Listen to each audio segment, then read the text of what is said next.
In this video, I'm going to try to do something hard, but keep in mind that this is a very traumatic memory from when I was 5 to 7 years old that caused the main issue that's affected me for the last 25 years of my life. There's many details in here that are very important for a doctor, but honestly, it just means this is when it was started and there was an overdose involved. That's all the doctors can get from that is a date when it started and that doctors were contacted and involved after this. So first of all, you have to understand I came from an orphanage and I was in foster care. My mother sent me back to the orphanage and then decided she wanted me back. This might have been before or after this overdose.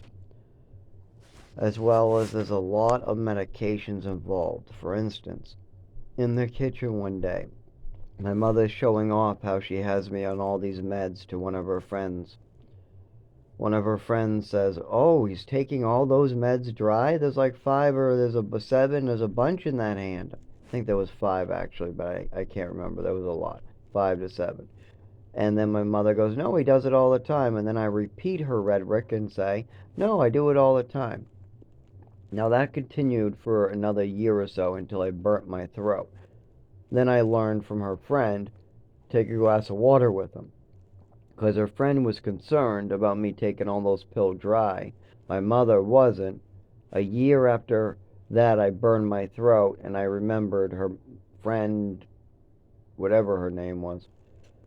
Anyways, back to the traumatic event. Now that you got some backstory and you know that my mother was completely incapable of controlling medicine, and if you know, right after this overdose or around the same time, she decides to punish me with extra. Keyword here is extra Epicac as a punishment. That's just wrong. I mean, enough to cause damage to the esophagus and stomach. So my mother was going through some shit. Now, one day, we picked out a movie at some VCR store, at some store.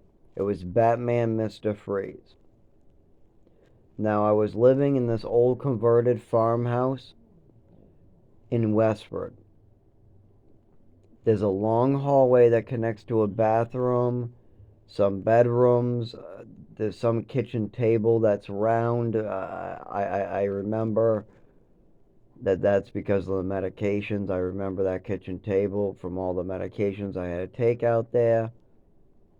I remember the bathroom because my mother gave me extra Epicac in that bathroom and used to punish me in that bathroom. And I remember the hallway from when my mother would drag me across it or when I used to run back and forth from it. I also remember having to somehow go through some weird hallway to get to another large room to get to a sliding door to get outside. But the key thing too, before I go into the traumatic part of the memory, is that someone like the floors. So I don't remember no carpet, but I could not feel the floor after this. So you're gonna hear me maybe say I couldn't feel the floor anymore. I couldn't see the floor. I couldn't see the TV. I couldn't see the couch. That might be why I can't remember what the floor is made out of. It's either wood or carpet in the living room where we have this overdose. But it's definitely hard floors going down the hallway where I remember going through. But none of that really matters. Just know that there's a floor, and pretty soon I'm not going to be able to feel it anymore. So I don't know any of this. I don't know my mother's crazy. I don't know that having your son take meds dry is bad. I don't know any of what my mother doing is crazy yet because I'm only 5 to 7 years old. Now, as a 31-year-old, I can tell you my mother was very ill. She wasn't capable of taking care of another child, and I have to suffer for the rest of the short amount of time I have on this earth from it. So, we rent this movie, Batman Mr. Freeze. My mother brings me to the hallway to take my medicine. There's a handful of medicine, 5 to 7, maybe even more. I take them.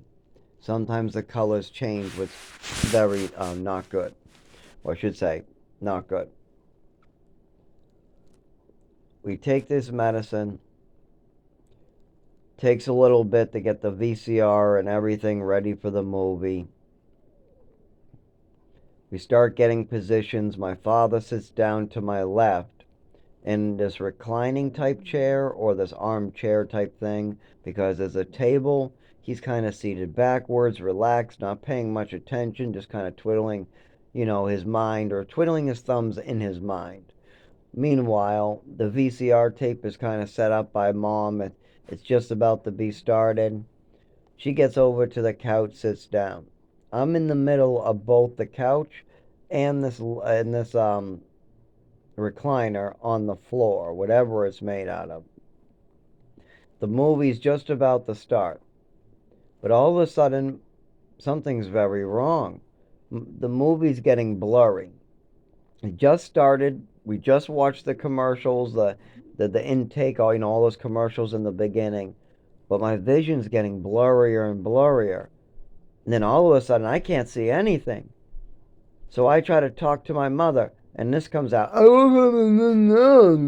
feel like they just shot my whole body, mouth, eyes, cheeks, everything with Novocaine. But I haven't had Novocaine yet. I'm only 5 or 7. So I don't know what that feels like yet. All I know is I can't talk. So at this point, I try to stand up. I can't stand up. Oh no, my whole body's numb. So then I have my hands on the floor and I'm trying to feel the carpet, the floor, the hardwood, whatever it's made out of. I can't feel the floor no more. I can't feel my body, the floor. I can't talk. I can't see. I can't do anything. At this point, my mother grabs a phone, goes in the hallway to call for help. I crawl over the best I can to a pile of newspapers. I start trying to look up to my father for help. I'm going, and I'm numb, passing out. My breathing starts slowing down. I start going out of consciousness. At this point, my mother hangs up with the ER or with the doctor saying they don't know what they're talking about. She was trying to say it was medication related. They said it was nonsense and to bring me in the ambulance, which later she had a conversation with me telling me that, no, we weren't bringing you to an ambulance for an allergy attack. Screw that. Like she knew what it was without bringing me to the doctor. No, she had to bring me to the emergency room, and then when we would have known what happened. But we already know what happened from my mother's behaviors. She accidentally made a mistake once again, and now she's not bringing me to the emergency room because she wants to cover it up. But instead, I go out of consciousness. Now, when I finally do wake up, I'm never the same. I can't feel my skin on my hands, my feet. It happens 24 hours a day, 7 days a week. Sometimes worse than others, though. The numbness is either at a 1 or it can be at a 10 if it's cold out. People are screaming, there's loud noises, there's screeching on a plate in the kitchen, there's somebody playing music in the other room, there's a flashing light in the corner like a strobe light because it's Halloween. If you put all that together and make it up to like a 10, then you'll see it more present in me. Or if I'm trying to walk and talk at the same time, that can cause some problems. And as time goes by and I don't get treatment, of course, it gets worse. And as my mother continues to drug me and add medications in, starts treating me with treating like a physical illness with things like ballet or things like Thorazine or Ritalin well, actually Ritalin was necessary for the ADHD, and but all the other stuff was for mental illnesses that were twisted in her mind. They were really, really based upon my mother's information, where most of my mother's information was faceless. Some of it wasn't, like the anxiety or the PTSD. She did cause PTSD. My mother was really good at scaring the shit out of children. I mean, even my own nephew, her own grandson, used to come up to me when he was real young and say he was scared of her and that he was scared for me.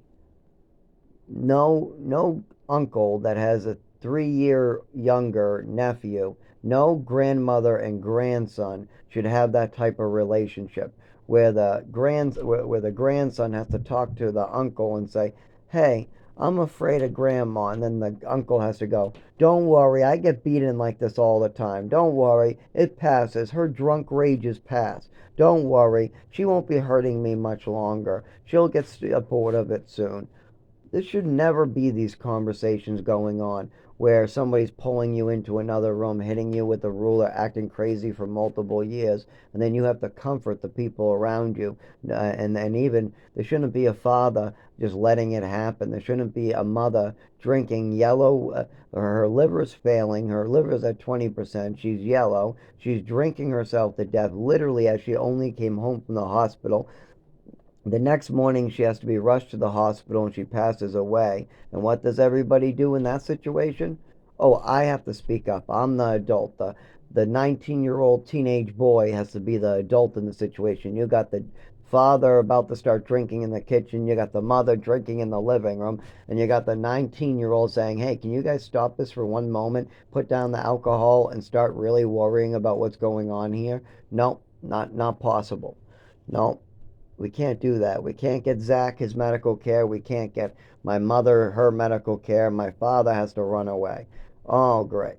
Great, great, great. This is how it has to be for the rest of the life now. Now that it's all stamped in the stone. So, anyways, yeah. So, my mother gave me a bunch of pills, gave me an overdose, and I woke up different for the rest of my life. Now, each time I run that through, it hurts me because I have to go through a memory. This isn't like something I have memorized. No, it flashes before my eyes. I can see where the TV is. I can see the hallway. I can see my mother's eyes, face. What I actually don't. I actually probably will never forget my mother. At times, I wonder if I'll ever forget her face, and then I just go back to a traumatic memory and I say, nope, there it is. There's that evil face of hers. But see, I already forgot that my mother does have a good face. My mother does have a loving face. It just never, it didn't come out often. This angry, drunk, crazy face and this crazy behavior was so often causing so much PTSD that I'll never forget her face. Just like I'll never forget Toby's face from New Mexico, the guy who used to choke kids and throw them around. Just like I'll never forget Christina's face, a girl the same age as me in New Mexico when I was age 9. I was 9, she was 9, where we used to wander the mountains together every day for 18 months. I mean, it's just there are certain people in your life either that have given you amazing memories that have got you through your PTSD, or the people that are causing your PTSD. So when I think about like African Americans that are big beating children, I'm gonna have my PTSD memory about Toby choking me and throwing me around. But I'm also gonna have the memory of the other kid that went through this with me, and how good that how the good times I had with Christina. So I'll remember the bad times, the PTSD memories, but I'll remember the good times. But when it comes to my mother, I am still suffering today because of what she did to me and what she was doing to me all the way for those 15 years. And when I try to go in to get medical care, I get slapped in the face by it once again.